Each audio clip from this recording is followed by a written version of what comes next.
So, and as we can start to review this lesson on chapter 5, we knew that we now have transcended. David had his great pursuit of Saul after him, after the children of Israel chose Saul as the king, and he's done what he's done. He's pursued David almost like he was an enemy.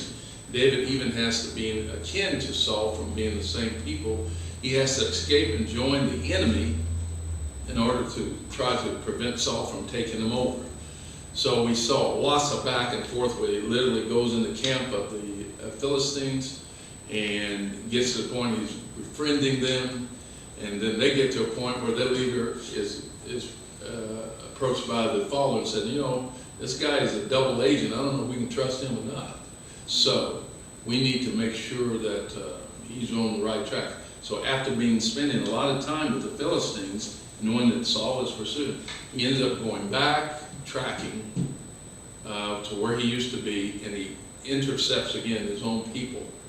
And so he's really running a dualism here, but at the end of the story, God is in control, and we'll see how all this kind of works out.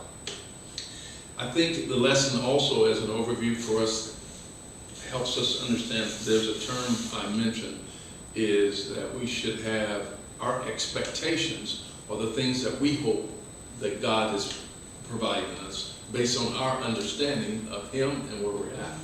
But there's the term I mentioned is expectancy. That is where we say if it is the Lord's will. And even in the prayers of Christ and the prayers He leads to, He says, if it be thy will. And then we said, in the prayer, we said, let thy will be done. So sometimes, even though we can't see the intricacies how it's going to work out, we must have the faith that we're in His will, and He will make it come out at the end of the story. And if David was writing this story that we're reading here, or even Saul, it would be very difficult for them to foresee how all this thing was tied together, will eventually work out. But it will work out. And from the original dream that was given at the very beginning, we remember the dream of the I'm going to point this out something here too. I want to make sure we cover Hannah's dream, where she was praying about her own situation, that she could not have children. And in that dream, she also knew that there was a bigger picture, bigger than her situation. She told God, if you bless me, I will give that child to you. And that child will do whatever is required to move your plan further. She did that, and in her prophecy, based on what she had heard from God, these things that we're discovering and checking off as we go through the story of 1st and 2nd Samuel, are the things that she said in that original revelation that would happen to the people of Israel and would happen to the kings going forward. And also the ultimate results, that God would transcend and He would overcome the enemies and everything. We're seeing that laid out. So it tells us, these stories are revealing this ancient story. It's trying to tell us, in our life, when we don't have the things perfect in our lives, if we pray that God will use our strength, our jobs, our hearts, our people, our children, our money, to His benefit, He works things out for us. That's what He's trying to show, I really believe, between these two men, is the character that He can work with is one that yields entirely to Him. It's not about us in control. It's yielding to Him. Not our will, but His will being done. And we see how He blesses one that doesn't do that, and how He blesses one that does that, one after His own heart. So that's kind of where we are. We're at the point now of the Mount Hebron. Now that has historical significance because that is the same place that Abraham met God, and he also went with faith to go where God told him to go, to a distant land. He didn't know where he was going, but he trusted God that at the end of the story, it would all work out. This same Mount Hebron is where David will get his christening, or celebrated kingship, and the children of Israel. And that's kind of where we're at on the 5th chapter. And the first question, any comments you'd like to make? No, I think that was a perfect kind of segue to, it's all about God's plan. I think we get caught up with our own personal problems, and we focus on that instead of focusing on Him. And so, we're going to see a lot of it played out, because I think people get, consumed with Saul's story and David's story, and why, God rejects him, although David has his own faults later. But it's all about, in the end, what is the focus? Mm-hmm. The focus is on, God's, remnant is coming through David's seed. And so the main goal of this story is that Jesus' kingdom is coming through there. And so if we, focus on the bigger picture, is that his seed is coming through David's kingdom, and that was the promise that God made to David. That's why we get hung up on, David's got these problems, but, he was destined to fulfill that role. And we get caught up on, I made a mistake, I did this problem, but we have to look at the bigger picture that God is in control of our lives, and we're all here for his reason and his purpose, and the purpose is to enact what he wants us to do, and that is his will. And so we need to just follow what the plan is and to act out our parts. So that's what we need to be doing. You said an interesting thing, because at the end of the day, whether we be at work, coming in, and be somewhere else, at the end of the day, knowing that we are always subject to sinning, when we go through the day, have we considered God in our lifestyle? This is what we're talking about, a lifestyle. And we're going to look at the attributes of a person that is after God's heart. There's some things that come up about David at this point in time we want to look at. But at the end of the day, can we sit down, and even if we've done wrong to someone, even if we've done wrong, the question is, do we use the necessary things that God provides for us to show that we care about your business? Even though we did wrong, we know that you have something in your plan that allows us to be expunged from our sin, and that's part that he died for. He wants us to take advantage of those things by trying to stay on track. If we go the full day and we come back and we haven't forgiven somebody that does something to us, we've done more damage and stuff, and we don't feel that nothing in our heart about it, then that's the kind of person he wants us to check, that attitude. If we are, at the end of the day, knowing that we're going to be subject to everything that's going to come at us, as we see with David now, we're going to see David later on. At the end of the story, he's still after God's heart. He's going to do what is right. And what is right may be saying, I'm sorry, ma'am, I'm sorry, sir. But are you putting that into your quiver of arsenal to show that you are wanting to be a celebrated leader of God by doing the right thing? So that's what we want to pick up. One of the first questions asked on the page, for those who have the book 59, that says, after reading chapter 5 through 7, which is a celebrated king, we want to see what the children of Israel did. He comes to the mountain of Hebron. Saul is dead. Jonathan, his son, is dead. All these things have happened, and now he's now taken his position. It says, when the tribes of Israel finally recognized David as their king, chapter 5, 1 through 3, which you want to read, what reasons do they give for doing so? And in the grand scheme of 1 through 2 of 1st and 2nd Samuel, what significance do their reasons have? We want to explore that. First, I want to read chapter 5, 1 through 3. Would you like to read it for me? Yes. So we're in 2 Samuel chapter 5. Then came all the tribes of Israel to David unto Hebron, and spake, saying, Behold, we are thy bone and thy flesh. Also in time past, when Saul was king over us, thou wast he that led us out and brought us in Israel. And the Lord said to thee, Thou shalt feed my people Israel, and thou shalt be a captain over Israel. So all the elders of Israel came to the king to Hebron, and King David made a league with them in Hebron before the Lord, and they anointed David king over Israel. David was 30 years old when he began to reign, and he reigned 40 years.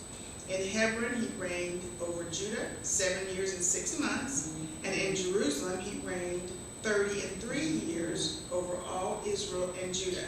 And the king and his men went to Jerusalem, and the Jebusites, the inhabitants of the land, which spake unto David, saying, Except thou take away the blind and the lame, thou shalt not come in hither, thinking David cannot come in hither.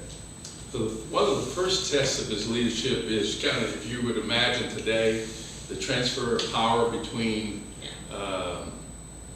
Trump and Biden. Everybody don't go over on the other side and accept the transfer. Right. So his first objective is, how can I unite? Because people are still interested a little bit in Saul, even though he's gone. He developed a relationship with people. He had his own mega people. And then Biden, of course, the new regime has their own people. So, but part of leadership is the ability, what do you do is no longer who is right, but it's what is right. David is concentrated on now what is right. So he's going to figure out a way, by way he can do the best he can to unite the people, because there's division in the ranks. The southern and northern kingdom, Judah being the biggest where Jerusalem is, and then the northern kingdom where Saul's son, in fact, is trying to pull things apart as a person left over. So he has to be able to dig within himself as a true follower of God, as a leader of God, comparing himself to Saul, how he would do it, how Trump would do it, and how Biden would do it. He has to make a decision. What is the right way of which to bring this so God's plan can continue to go forward? He is skillful at that, and one of the ways he does it by relinquishing his own desires. He's looking for what is right, not who is right. Well, let me just go back to that verse, though, that the language that is used here about thou shalt feed my people Israel, and thou shalt be a captain over Israel. You know, having that resume of being a shepherd. You know, he was a shepherd over his father's sheep. I mean, I think that is so critical. And so the parallels to him and Jesus. You know, Jesus is our shepherd. You know, and when he writes that Psalms 23 that everybody, loves, the Lord is my shepherd, I shall not want. That is how Jesus is to us. And so David was a shepherd, and so he knows how to take care of his sheep so that they don't fall into a ditch. They don't, go off the beaten path. And so, he's going to feed us. That's why Jesus feeds us. He takes care of our spiritual needs, and he also takes care of our physical needs. And so as a king with a spiritual connection to God, he was also going to be that leader. And like you're saying, he's going to unite the two kingdoms under a spiritual theocracy. And that's really what, so it doesn't matter what political party is in power. We're under, as Christians, a theocracy. So I don't care who's in the White House. God is my leader. So that's how we should feel as Christians. I don't really care who's in the political power. Because he said the government will be on my shoulders. That's how we should look at everything, through a spiritual lens. And so here in this particular verse, it said, thou shalt feed my people Israel, and thou shalt be a captain over Israel, because God's going to take care of us. That attitude is very critical in leadership. And when we think of Carter, one of the things he had, everybody looked forward to, because it's Christian values when he was running for the presidency. And if you weigh him against current administration before, Trumpism and that sort of thing, one of the things he did is always put God ahead of him. And even after he was out of the presidency, he's doing work for humanity.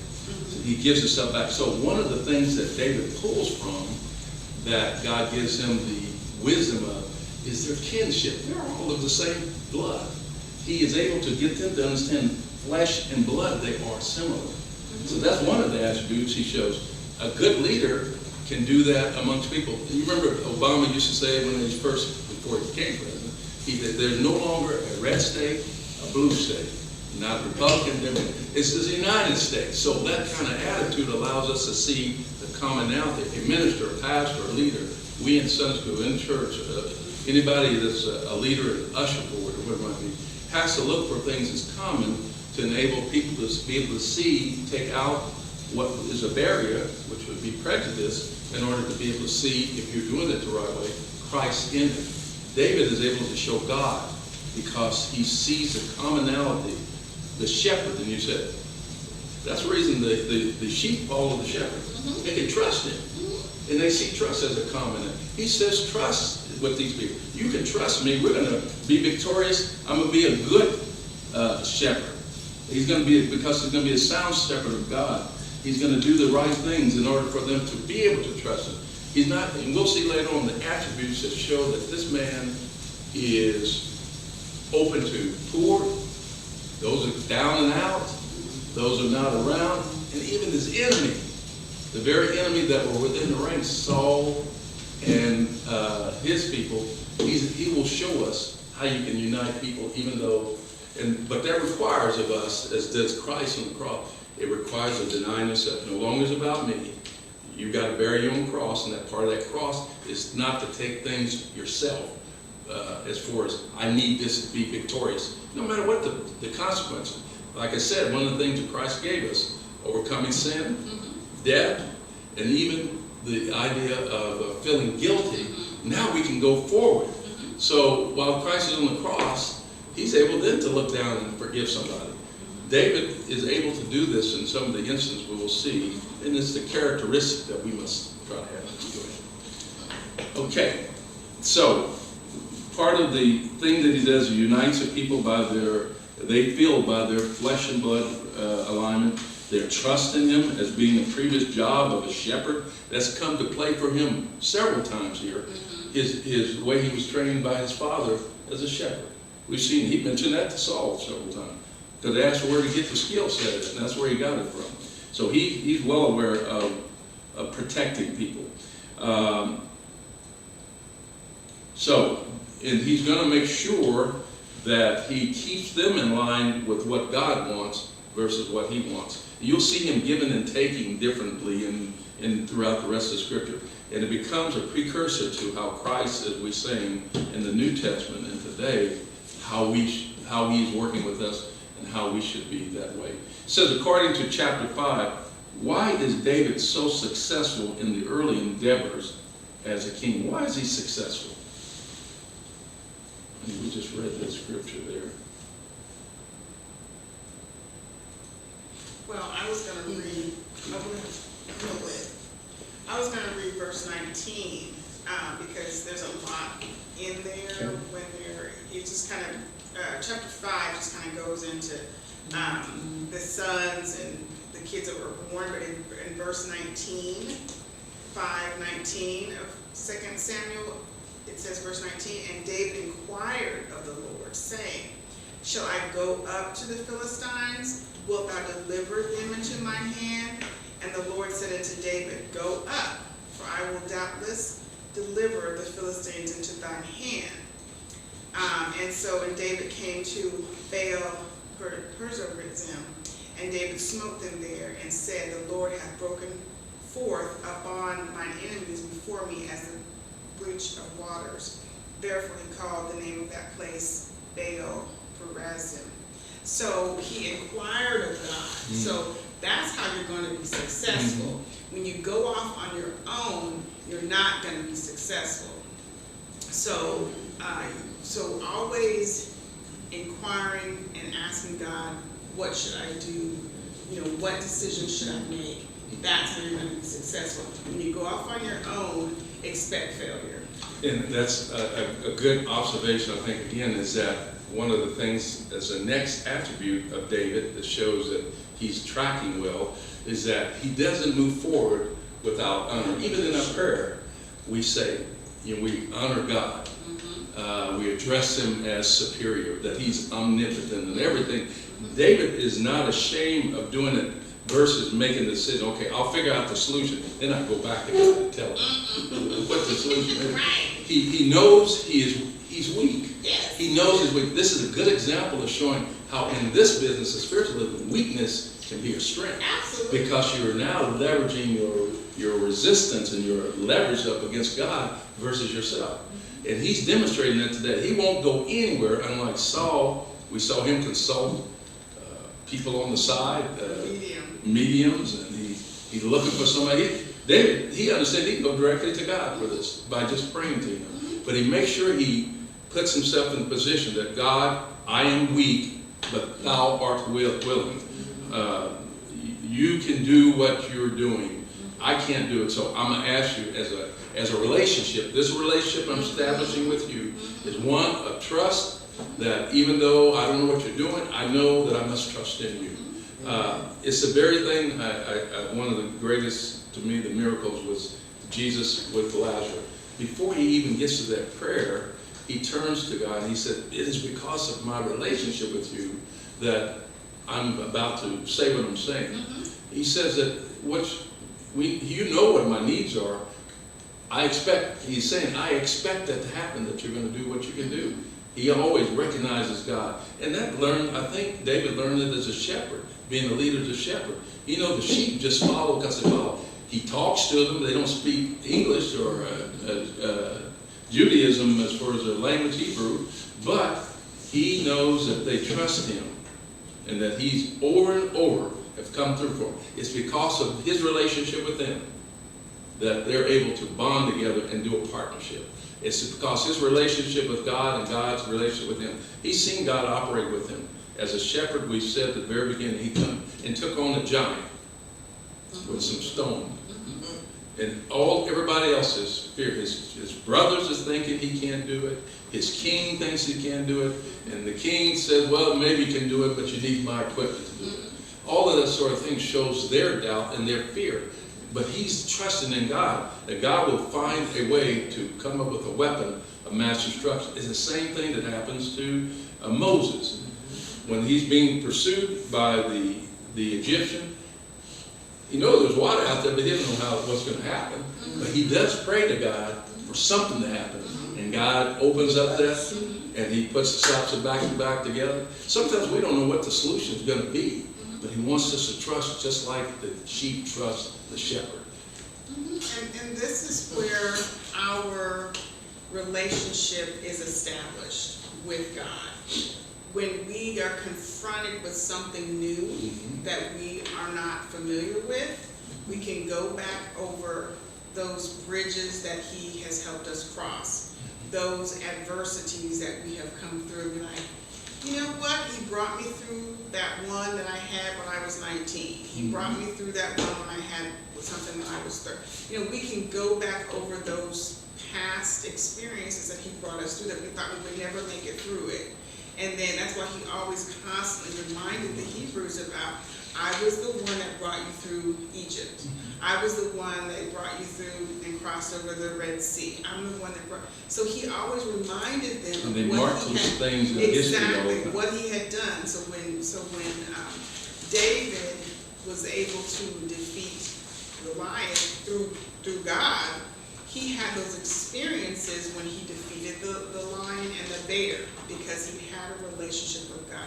And we have a relationship with God as well, so that we can, so when we're again confronted with adversity, because the reason why we know we can go through adversity, because we've been through adversity before. So so as Christians, we're not going to be just going down here like everything is going to be perfect and fine. David has experienced adversity. He had adversity with the lion and the bear. God brought him through that. He defeated Goliath. God brought him through that. He had adversity with Saul. God brought him through that. He's getting ready to face some more adversity. Sometimes caused by himself. Sometimes the adversity that we face is caused by our own decision making. And God sees us in the pit. He still helps us because he cares for us. So sometimes the adversity is brought on by our decisions, and then we still cry out to God and ask him for help. And what does he do? He helps us because we are his children and he loves us. So that's what he does, because he's a kind and gracious God. And this relationship you're talking about is so important. And it also validates why we come together, because there's a famous song, "There's No Secret." What God can do, what he's done for others, he'll do for you. So we're working, and David, and like you said, they would mark incidents over time and memorial of previous situations that God had come through for them. And he didn't do that just to mark it, because they would remember. They remembered in the Passover, and then even in Jesus' day. The idea is to continue, and God didn't he's not got us in a vacuum. This relationship that you build is like putting money in the bank. You put it in the bank. Sometimes people dig a hole, put the money in there, so dig a hole and go get it. But it's always there for you to call upon if we have a relationship with him.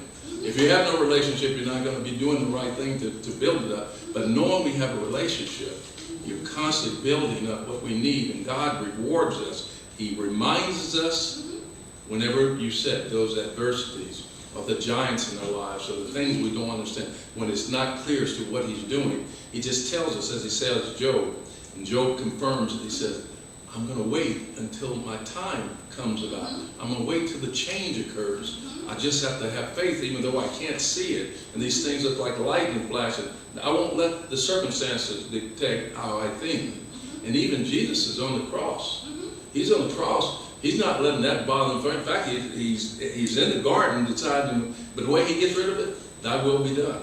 And then God gives us the strength of propping up, because in our weaknesses, that's when we're stronger with him. Because he is there. He has everything. He owns a cattle on 1,000 hills. You have to worry about, we shouldn't have to be worrying about where the money's going to come from. He owns the power of everything. He's omnipotent. He's everywhere. So why would we be concerned if we got a God that is who's willing to release that if we have a relationship? He promises. You want to say something? He's promising in this verse that he says, God,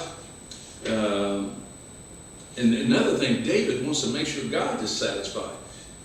We're talking about the movement of this. He's picked up again the movement of the Ark of the Covenant. Yes. They picked it up again. And he's reinstating that in some of our studies of the old kings after the David Bennett time. Those kings forgot about some of those rituals and stuff they did. But David's bringing it to the fruition. He doesn't forget. He wants to make sure he's on track at the beginning of his reign with God. This man will be, in the history of Judaism, will be the greatest king ever of Judaism. He will be the king of all kings as far as they're concerned. And he also, spiritually, will be the beginning of the king of all kings. So he makes sure he starts out right. So they take this and they bring the Ark of the Covenant, trying to get it back to the proper place again. And an event happens. One of the guys is leading it. The animals, the oxen, stumble, and he obviously tries to catch, make sure it didn't fall. And that's the no one touching it. And so he gets ostracized. In fact, ends up dying because of that. And David's kind of upset that he even did it, I guess, but he has to deal with that issue. So he wants to reinstill everything that God has established for him, make sure he starts out right. And he asks that question, as we said at the beginning. He doesn't move forward. He says, should I go? The Philistines are coming at him again. He's already thought he got rid of them by even joining them. Now that he's been on their side and he's switched sides again, they're coming after him again. So he asks us, should I go after them? Well, let's read some of that. Okay. This is in 2 Samuel, the 6th chapter. Okay. As you're saying that, and they said, I'm going to read verse 6th chapter, verse 3 through 8. 6, 3 through 8. Yeah, and they set the ark of God upon a new cart and brought it out of the house of Abinadab that was in Gibeah, and Uzzah and Io,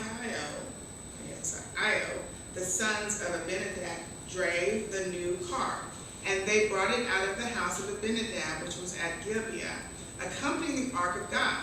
And Io went before the ark, and David and all the house of Israel played before the Lord on all manner of instruments made of fir wood, even on harps and on psalteries and on timbrels and on cornets and on cymbals. And when they came to Achan's threshing floor, Uzzah put forth his hand to the ark of God and took hold of it, for the oxen shook it. And the anger of the Lord was kindled against Uzzah, and God smote him there for his error. And there he died by the ark of God. And David was displeased because the Lord had made a breach upon Uzzah. And he came, and he called the name of the place Perzra Uzziah to this day. And David was afraid of the Lord that day, and said, how shall the ark of the Lord come to me? ? So David would not, here's number 10, sorry. So David would not remove the ark of the Lord unto him into the city of David, but David carried it aside into the house of Obed the Gittite. So he's reinstilling this ancient time, Numbers 4, 1 through 20 gives instructions how to handle the ark, brought it up again, and he's trying to make sure he starts out, like I said, in good relationship with God. So that everything's tight, no more different than we should on a day-to-day basis ourselves. And then this incident occurs. Now, after all that, he gets, of course, he's settling in now to this new position as king. And he gets to thinking one day, and so often we probably need to consider that when we're dealing with each other. What I think these books tell us is that there is our relationship with ourselves, as a relationship we should establish with God, as a relationship God has with us and various people who deal with Him. We want to see how all that acts out. At the end of the story, we have to have a relationship with God, and He wants to make sure that He's doing the right thing. So while he's sitting in his palace, he gets to thinking, this ark is under a tent. It's under a tent, and it didn't even have a home. It'd be nice for me to build something. I'm in cedar. Build something that protects it. But what he didn't know in his consideration of God, that wasn't a big thing for God. That God was working on something for him. He was getting ready to put him in a house, a spiritual house that he's not recognizing yet, but he's going to build a place that would protect him, the children of Israel forever. It will be a spiritual part of this building of this perfect plan of salvation that would protect David, his people, and all of us who become adopted in the thing forever. He didn't realize by his concern for God, God demonstrated he was more concerned about him. And that David, I appreciate what you're doing, but that's not on my bucket list. My radar. Yeah, that's but excellent. I like what you're doing. And again, it shows the kind of attitude that God respects when we consider Him in everything we do.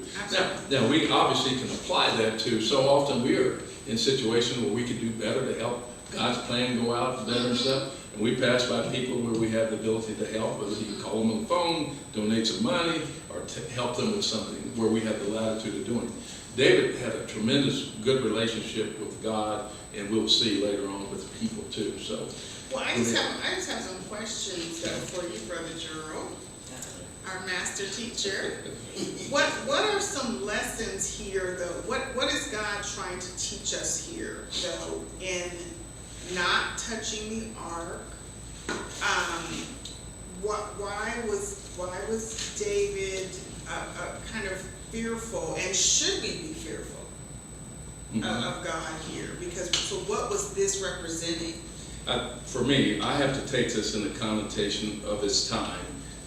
All of the provisions of the Ark of the Covenant, I'm not totally... Why was that important? Well, I'm going to go through it. I'm not familiar entirely with all of the intricacies, but in that day, the touching of the Ark, just like in our day, we have symbolism of, some people don't like people walk through the pulpit. Okay, that sort of thing. But there was a rule and regulation at the time about you couldn't touch the Ark, part of the Judaism format. And I understand, from my understanding, that David is concerned not so much that God smote him, but that the person allowed himself to do it, knowing the rules. So that creates more issue for him and everybody else that it happened. That's the way that I read into that.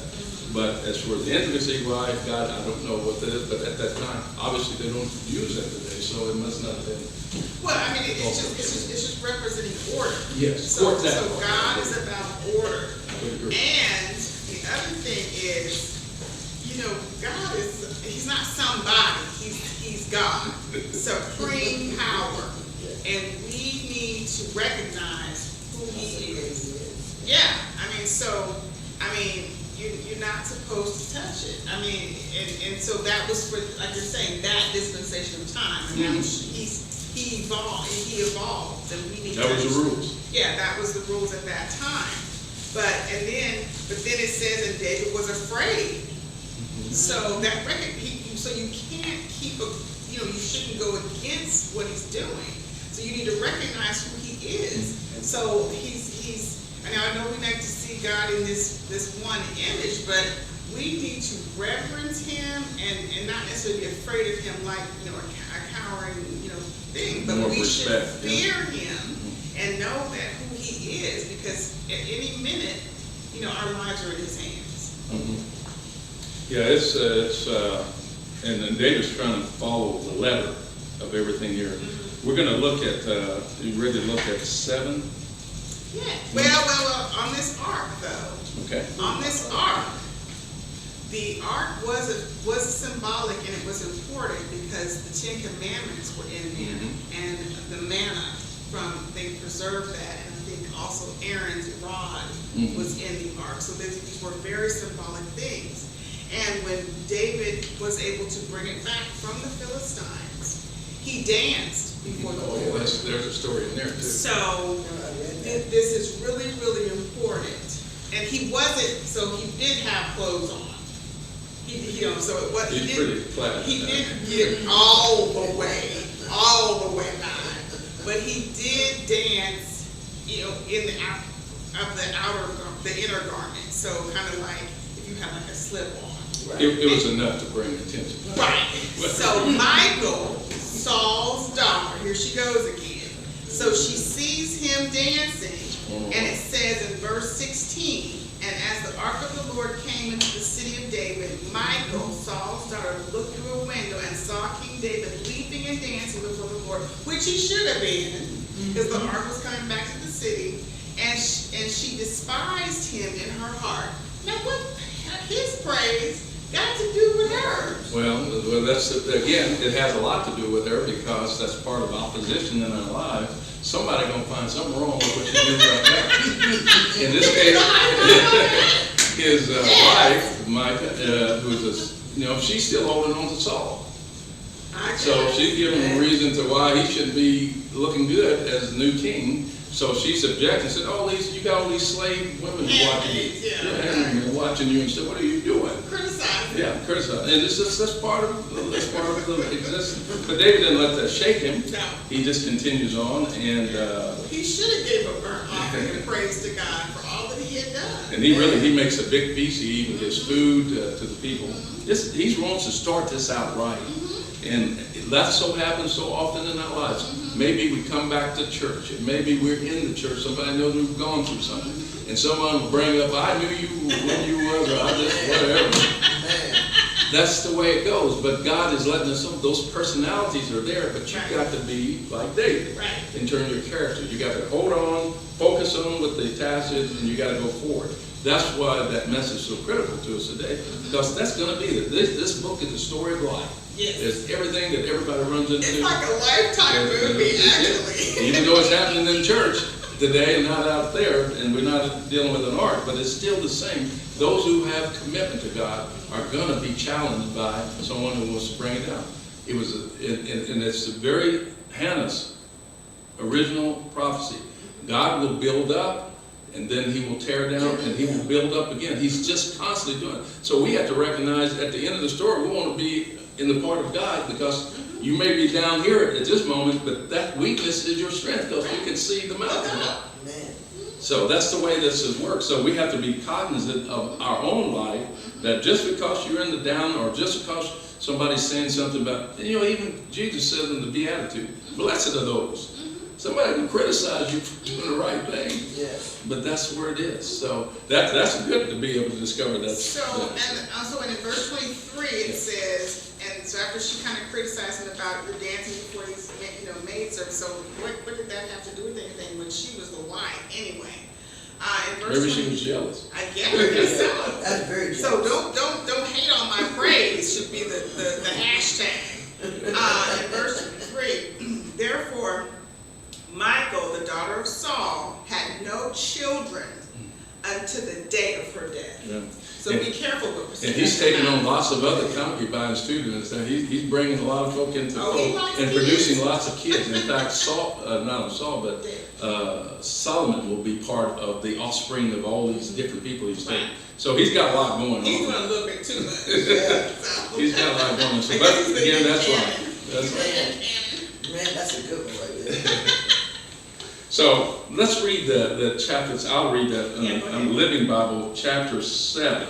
I'm going to read 1 through 13. Okay. It says 7. This is in the Living Bible. 2 Samuel, chapter 7, 1 through 13. And when the Lord finally sent peace upon the land, and Israel was no longer at war, with the surrounding nations. And that's a major part there, because all the time of David, even before christening and the time of Saul, they've been in warfare the whole time. David said to Nathan, that's another prophet now being introduced, he will have a role. The prophet. Living Bible is a different version. Oh, I'm sorry. It says, look here, I am living in this beautiful cedar palace while the ark of the God is out in the tent. This is David's impression of what he's telling Nathan. And it says, go ahead, and then Nathan turns to him and says, go ahead with what you have in mind. Nathan replied, for the Lord is with you. So he's sanctioning what David's thinking, that he needs to do something with this Ark of the Covenant, take it out of the tent and build something around it. He himself is enjoying pleasure and a good setting. But the night the Lord said to Nathan, now go back and tell my servant David not to do it, for I have never lived in the temple. My home has been a tent ever since the time I brought Israel out of Egypt. And I have never once complained to Israel's leader, the shepherds of my people, about this. Have I ever asked them, why haven't you built me a beautiful cedar temple? Now go and give this message to David from the Lord of heaven. I choose you to be the leader of my people, Israel, when you were a mere shepherd, tending your sheep and in the pasture. God is going all the way back to his adoption and why he adopted David.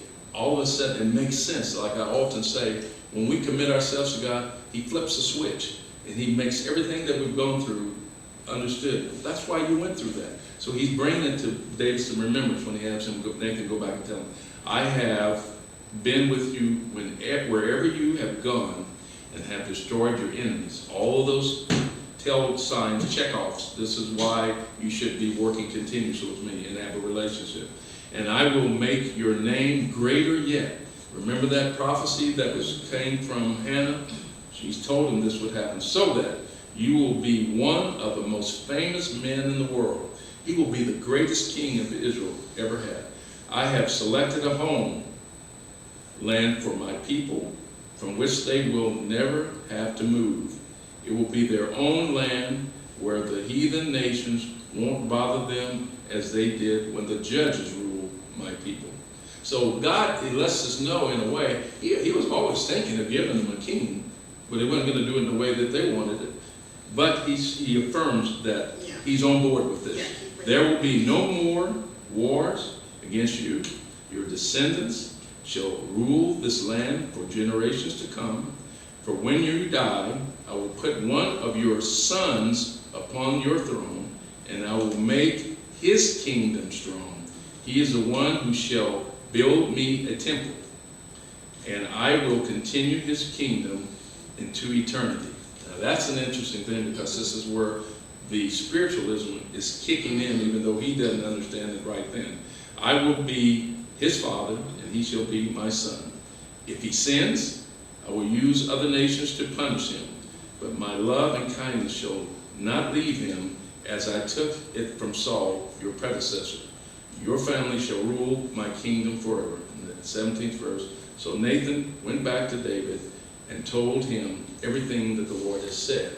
And even if we stop it in the physical world, that person, that son, will be Solomon, who will build the temple. The spiritual leader, Christ, even has to be confronted with the advent of sin. He has to go, by taking on sin, he experiences the death, the whipping of the rulers at the time as he's taken. So God is even within his ultimate solution. Someone has to pay that price for going against sin. So he has built that into plan, which will be our reality today. Go ahead. Oh yeah, I think, well, mine's a little bit different than the Living Bible, but it just, verse 12 and through 14 are just really interesting. It's like God's already predicting what's going to happen, even though it hasn't happened yet. And so because God knows the future and we don't. But he says, and when thy days be fulfilled, thou shalt sleep with thy fathers. I will set up thy seed after thee. So he's already letting him know, you're not going to be the one that's going to build my temple. which shall proceed out of thy bowels, and I will establish his kingdom. So, you've done great for me, but you're not going to get a chance to do this stuff. He shall build a house for my name, and I will establish the throne of his kingdom forever. And I will be his father, and he shall be my son. If he commit iniquity, I will chasten him with the rod of men and with the stripes of the children of men. But my mercy shall not depart away from him, as I took it from Saul, whom I put away before thee. So he's, letting him know, I'm always going to be with you. But I was not with Saul. So he's letting him know, I can do what I want. And that's kind of interesting, because you wonder why, God did, but it's his world. He can do whatever he wants to. So we are the clay. So he took whatever he wanted to away from Saul. And we might look at that as being unfair, but that's not my call. It's God's world. He can do whatever he wants to with his people. But he's letting him know, even though he didn't tell him at this point, yeah, you're going to mess up, and I'm still going to be with you. But Saul messed up too, and I didn't allow him to do anything for me. So that's his call on that.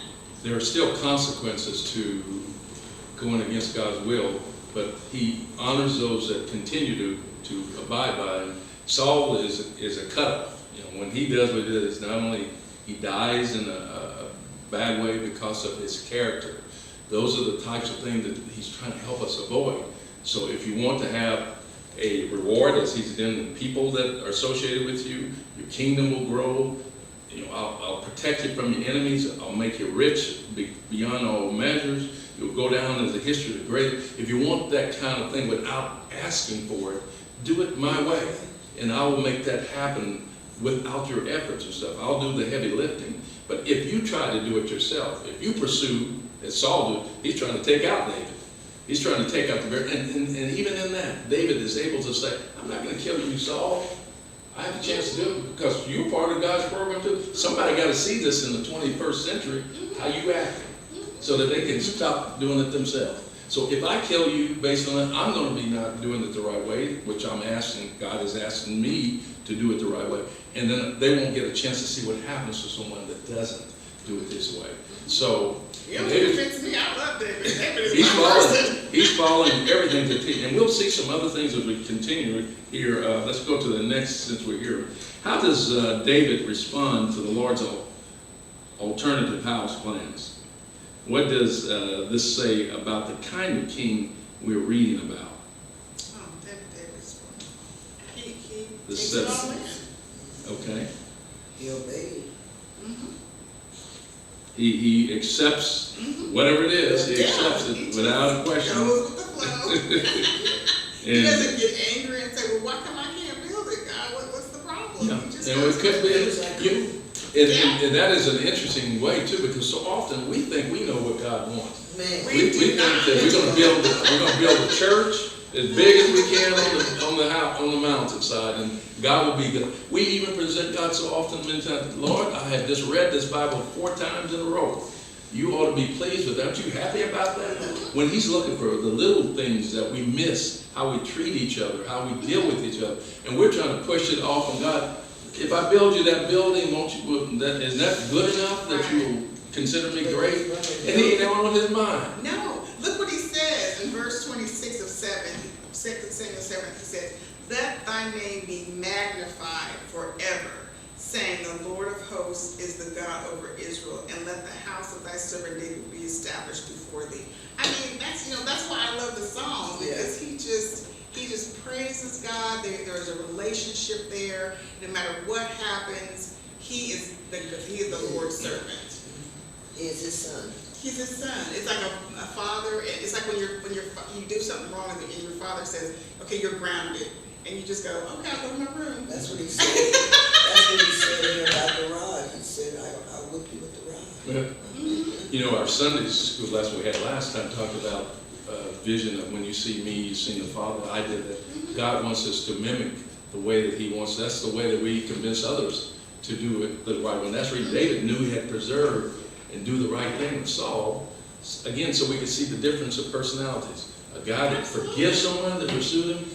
Now, you need to be thinking about that, America in 2023, that you may have a chance to do something that is not who is right, but what is right, in order for God to be able to be seen and alive. And it goes on, because of this man able to pull this off, even though he has sinned, he's going to sin, because he's connected to God and he has a relationship, he becomes a conquering king. He starts just destroying everything to the point where we can get into this phase of chapter 7, where he's in control of everything. He's defeating 18,000 Edomites. He is conquering 22,000, taking the gold and silver and all the bounty of her. God is just giving him more than he has room for, because remember, there was times when he obeyed God, and instead of taking advantage of it in the past, taking all that, he heard God say, give it back, or destroy it completely. And he followed it. Now God's rewarding him for the very thing that if Saul got it, he kept it. He thought God was going to be pleased with him. Oh, this is a pretty good king, and I'll keep him alive. I'll take this back to the treasury. Well, God is in control of everything, but he honors David in giving him everything that Saul thought that he should keep to give to God. Correct. So it's the same proverbial thing about we must give God what he asks for and be cautious of what we're giving him. Okay, then the last section, I'd like to go to this one before we finish. It says, does Hannah's prayer on page 6:1, does anything in Hannah's prayer, 1 Samuel 2, 1 through 10. Would you like to read that? 1 Samuel 2, 1 through 10. We're going to have somebody read that's present here, reverberate the Mephibosheth. 1 Samuel 10? Yeah, 1 Samuel 2, 1 through 10. They're introducing this character, Mephibosheth. He is the grandson of Saul, and he is the son of Jonathan. And remember, there was a pact. When David could have been bad news because of Saul pursuing him, Jonathan's dad pursuing him, he remains to be honorable to Saul, and to Jonathan. He said, whenever this happens, I become king, I'm going to honor your family. I'm not going to take it out on you. Here's a good example of what the attitude we should have when we make a promise to someone, to God in particular, that we honor that, because David is going to demonstrate it in action, what he's going to do. And we know that the last time we had the introduction of Mephibosheth, he was, as a baby, was dropped, and he was injured to the point where he cannot walk. So she's getting ready to read these chapters. We want to look at this and see. I'm reading 1 Samuel, chapter 2. Yes, 1 through 10. 1 through 10. As loud as you can. And this is Hannah's prayer of praise. Then Hannah prayed, my heart rejoices in the Lord. The Lord has made me strong. Now I have an answer for my enemies. I rejoice because you rescued me. No one is holy like the Lord. There is no one besides you. There is no rock like our God. Stop acting so proud and haughty. Don't speak with such arrogance. For the Lord is a God who knows what you have done. He will judge your actions. The bow of the mighty is now broken, and those who stumble are now strong. Those who were well-fed are now starving, and those who were starving are now full. The childless woman now has 7 children, and the woman with many children wastes away. The Lord gives both death and life. He brings some down to the grave, but raises others up. The Lord makes some poor and others rich. He brings some down and lifts others up. He lifts the poor from the dust and the needy from the garbage dump. He sets them among princesses like them in seats of honor, like princesses. For all the earth is the Lord's, and he has set the world in order. He will protect his faithful ones, but the wicked will disappear in darkness. No one will succeed by strength alone. Those who fight against the Lord will be shattered. He thunders against them from heaven. The Lord judges throughout the earth. He gives power to his king. He increases the strength of his anointed one. Then Elkanah returned home to Ramah without Samuel, and the boys served the Lord by assisting Eli, the priest. Now, therefore, as we conclude this, can we understand in the New Testament why Christ is then sitting with sinners, why he's sitting with people who don't like tax collectors? See, the enemy in Christ's provision, we have to develop the thick enough skin to know that at the end of the story, we've got to be able to forgive those who do wrong to us. In this time that David's doing it, he's holding up to what he did. These people tried to kill him, but he has enough honor to God to know that he has to take care of in order to make sure that what happened in Hannah, what she predicted, and what we know happens is going to happen with Christ. That's why he's with those people. That's where he is even on the cross and can now say, Lord, forgive them, for they know not what they do. Because we have to be able to develop that relationship with Christ, that we are partners with him, that we have a relationship, that we check with him before we proceed, that we are thankful for everything he has done, even the things that have happened that have been negative for our relationship, that we trust him even though we cannot trace him, that we are acceptance of him, we are honoring the world, we're benevolent to those who harm us. Those are the kind of things that David is saying to us, that that's the character that allows God then to bless me and to do everything he's going to do for me. I was able to hold out until my change comes. And we have to be able to do that, even though things, circumstances look like God is not in the picture. But if we hold to what we did, David had lots of time to check out. He said, we read this, and Saul is in the cave using the restroom. David said, he said, they told Saul, I could take you out. I could have took you out. Saul turned around, man, I don't think I could have done that like that. But he recognizes that Saul is part of the program, and David's seeing the big picture. If I intercede and use my personality and my attitude, and I don't be a good shepherd of God's program, then I can't do the things that are going to show God is bigger than me, and it's not about me. It's not who is right, but what is right. That's where we're headed. We're going to like to say anything else? I think you summed it up. We can get to, if you all would take a look at the next series here is David's Great Sin. We're going to discover that, yes, sometimes good people do bad things, but it's important that we have the right attitude about our relationship. We can do things, as I mentioned earlier. If we ask at the end of the day, and we've used the tools of God to ask for forgiveness, that's right. Those are the things that God wants us to do, versus just avoid recognizing when things go wrong. David's great sin and its consequences. We're going to see what that means in this time and what it means to us. We hope that something has been said this evening that will be a benefit to you all that in listening to us. We know that we have benefited from it, and we hope that it will enable you to continue to read the books of 1st and 2nd Samuel, great books about common thing of humanity, that we all have issues and stuff, but there is a right way to deal with life, and that is a good relationship with God, knowing that we depend upon him and always are dependent upon him. That being all, would you like to conclude this with prayer? Let's bow our heads. Thank you, God, for allowing us to come out again to Bible study and learn about your word and apply it to our lives. Thank you, God, for those that are present and those that are online. And God, continue to bless and keep us. Bless our pastor, bless our pastor's wife and the family, and bless every one of our congregation. Bless those that are sick and shut in. Bless those that are bereaved in our congregation as well.